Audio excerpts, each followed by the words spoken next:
Setelah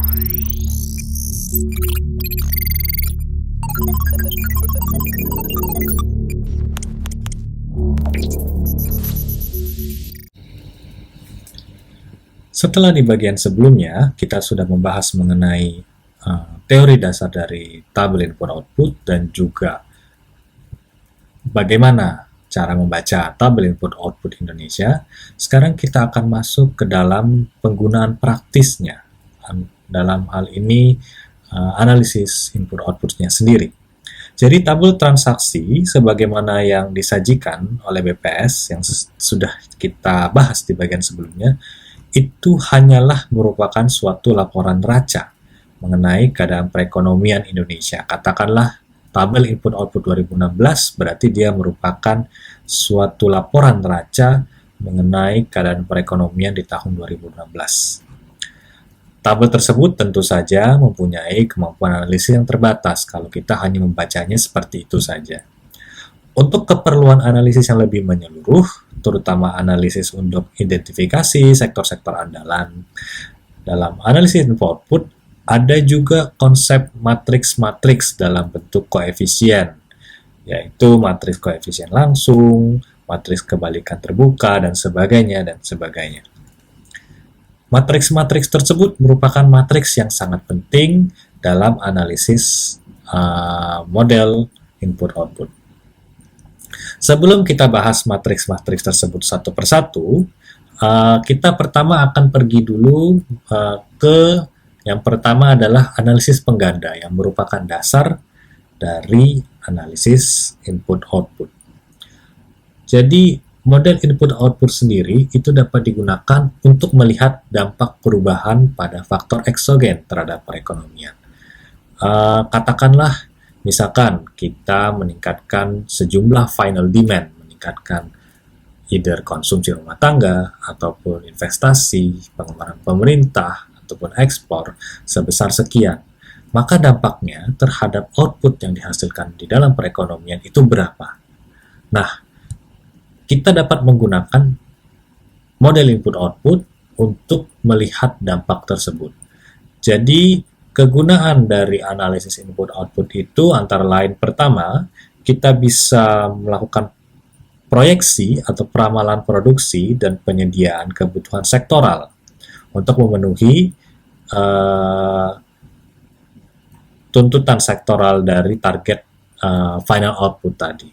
Misalkan seperti itu. Jadi kita bisa melakukan analisis proyeksi di sini atau forecasting atau perakiraan. Jadi misalkan kalau pemerintah punya atau kita punya, misalkan kita ingin lihat kalau untuk mencapai target misalkan PDB sekian, maka kita harus kebutuhan input atau kebutuhan produksi dari masing-masing sektor itu berapa. Nah, itu bisa digunakan model input-output. Kedua, kita juga bisa melakukan peramalan kebutuhan tenaga kerja dari model input-output ini. Jadi, dapat tenaga kerja untuk setiap sektor, kebutuhannya berapa kebutuhan peningkatan kapasitas, dan sebagainya, menggunakan model input-output ini jika misalkan kita tetapkan targetnya sebesar X atau Y atau Z seperti itu. Yang ketiga, dengan analisis input-output, kita juga dapat mengidentifikasi sektor-sektor kunci. Ini salah satunya kita bisa melihat yang kita sebut sebagai nanti pengganda Keynesian, di mana pengganda Keynesian ini dapat memberikan informasi yang lebih rinci hingga ke tingkat sektor mana saja yang menghasilkan dampak paling optimal bagi kenaikan pendapatan nasional. Juga nanti dari pengganda Keynesian ini kita bisa melihat keterkaitan dan dampak antar sektor. Terakhir, tabel input-output juga dapat digunakan untuk melakukan peramalan dampak dari guncangan yang diterapkan. Jadi misalkan terdapat shock ke dalam perekonomian sebesar sekian, maka dari berbagai skenario guncangan, skenario shock tadi, misalkan mana skenario yang paling optimal. Biasanya ketika kita sebagai pengambil kebijakan, kita punya beberapa opsi policy, opsi kebijakan. Nah, itu bisa kita simulasikan mana-mana opsi tadi yang menghasilkan dampak yang diinginkan atau dampak yang paling ideal dibandingkan yang lain. Jadi kita bisa melakukan analisis perbandingan keuntungan. Sebelum kita masuk ke dalam rincian-rincian tadi, kita mulai pertama kali dari analisis pengganda. Landasan berpikir dari analisis pengganda adalah seperti ini. Misalkan kita menambah atau melakukan perubahan pada faktor eksogen, CIGX tadi, final demand. Misalkan final demand berubah sebesar sekian rupiah, maka efeknya terhadap output, dalam hal ini yang kita sebut sebagai variabel endogen tadi, output, itu efeknya akan lebih besar daripada impuls eksogen yang tadi kita tambahkan. Misalkan kalau konsumsi bertambah, katakanlah 100 juta, maka uang 100 juta itu akan berputar di ekonomi sedemikian rupa, sehingga nanti dampak terhadap output yang dihasilkan oleh ekonomi tersebut lebih dari 100 juta yang diberikan pertama kali.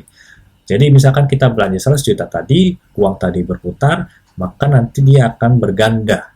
Makanya disebut analisis berganda, akan berganda sehingga output yang dihasilkan ekonomi tadi tidak hanya 100 juta pertama tadi, tapi dia akan berganda. Nah, kenapa ada seperti ini? Karena ada yang kita sebut sebagai efek tidak langsung. Jadi uang 100 juta tadi pada dasarnya dia meluber ke dalam perekonomian, ke sektor-sektor lain, dan dia berputar. Nah, untuk melakukan analisis pengganda ini, terdapat beberapa langkah yang perlu kita lakukan dalam penghitungannya.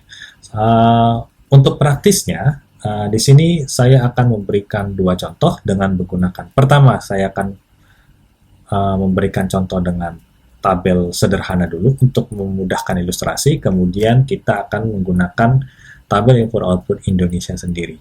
Jadi untuk supaya kegambar dari teorinya dulu dengan menggunakan tabel sederhana, baru kita coba ke tabel input-output yang penuh, yang asli.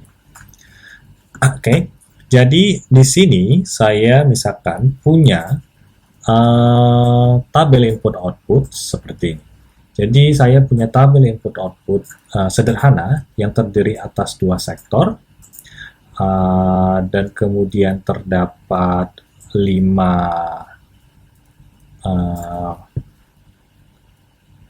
jenis nilai tambah, tenaga kerja, kemudian balas jasa barang modal atau capital, kemudian profit atau balas jasa atas kewirausahaan, kemudian juga pajak, dan juga satu lagi itu adalah subsidi. Oke. Kemudian kita juga punya tadi CIGX, di mana C itu adalah konsumsi rumah tangga, I itu adalah investasi, G itu adalah pengeluaran pemerintah, dan X itu adalah ekspor. Kemudian di sini kita keluarkan M, impor dari dari input-input sektor tadi. Jadi input antara yang diimpor dipisahkan dalam baris tersendiri. Oke. Jadi kita akan menggunakan tabel ini sebagai ilustrasi dasar. Dan kemudian untuk nanti aplikasinya, itu saya akan menggunakan tabel input-output Indonesia tahun 2016. Kita akan menggunakan tabel, bisa diambil dari BPS.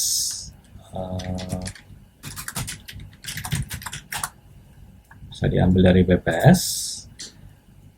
Kita akan menggunakan tabel input-output tahun 2016. Kita menggunakan tabel input-output transaksi domestik atas harga produsen yang 17 lapangan usaha, supaya lebih sederhana. Oke. Jadi tabel ini saya unduh dulu. Oke. Tabel ini diunduh, kemudian kita buka, kita simpan di layar belakang dulu, dan kita kembali ke teori dasar dulu. Oke, jadi langkah pertama dalam melakukan analisis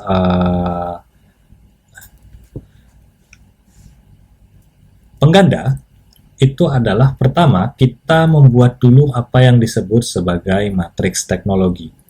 Apa itu matriks teknologi? Matriks teknologi pada dasarnya adalah menggambarkan bagaimana struktur sumber-sumber input antara di dalam proses produksi.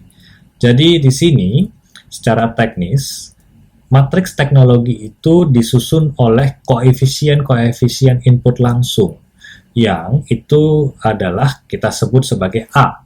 Jadi koefisien A ini untuk setiap kombinasi sektor itu dihitung dengan membagi, yang pertama dia membagi nilai penggunaan input antara sektor I dan J dibagi total input dari sektor J.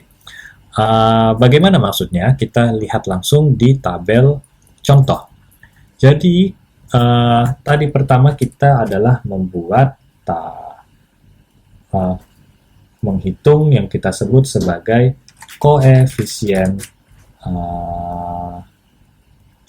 teknologi.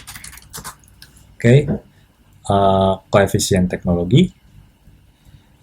Cara menghitungnya adalah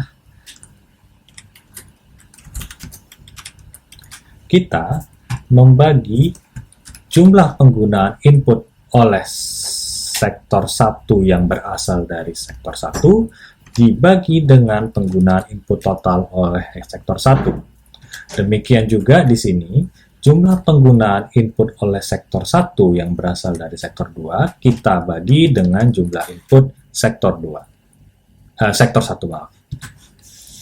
Jadi intinya adalah kita bagi setiap kolom ini untuk setiap input antara ini dibagi dengan total input dari sektor tersebut, sektor 1. Jadi kalau kita lihat di sini kan cara membacanya adalah bahwa sebanyak 2000 satuan mata uang input sektor 1 itu berasal dari sektor 1. Di sini 5.700 nilai mata uang input yang digunakan oleh sektor 1 itu berasal dari sektor 2. Nah, di matriks koefisien teknologi yang kita cari adalah bahwa berapa persentase setiap penggunaan input sumber-sumber input sektoral ini relatif terhadap penggunaan input sektor tersebut. Jadi kita bagi ke bawah. Sama juga untuk sektor 2, penggunaan input dari masing-masing sumber dibagi dengan total input yang digunakan oleh sektor 2. Sama juga, ini kita tarik ke bawah supaya kita dapat jumlah input sektor 2 yang berasal dari sektor 2 dibagi total input dari sektor 2. Jadi ini adalah yang kita sebut sebagai matriks teknologi.